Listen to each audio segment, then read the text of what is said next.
प्रणाम। आज अपना चैनल के माध्यम से रोगरा लोगिन के मटकुराई के गीत सुने के मिली।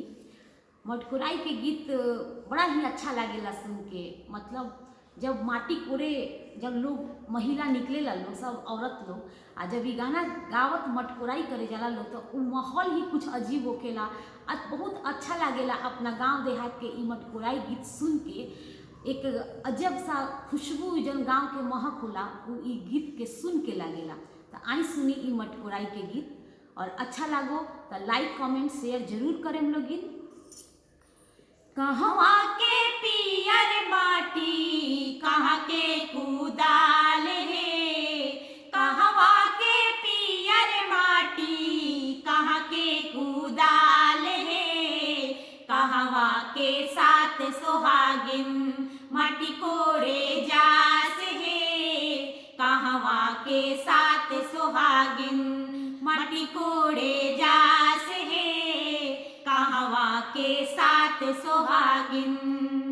पटना के पियर माटी सोने के कुदाल है, पटना के पियर माटी सोने के कुदाल है, गोपालगंज के साथ सुहागिन माटी कोड़े जास है, गोपालगंज के साथ सुहागिन माटी कोड़े जास है, गोपालगंज के साथ सुहागिन।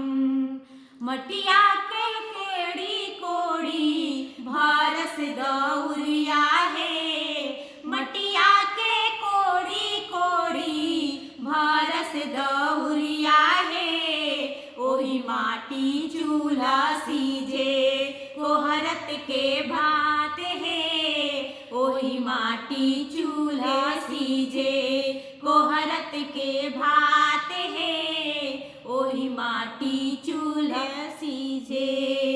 मटिया कोड़ाई अम्मा देबू का नेवा है, मटिया कोड़ाई अम्मा देबू का धनवा है, तोहरा के देहब बेटी टाली भरा सोनवा है, तोहरा के देहब बेटी टाली भरा सोनवा है, तोहरा के देहब बेटी।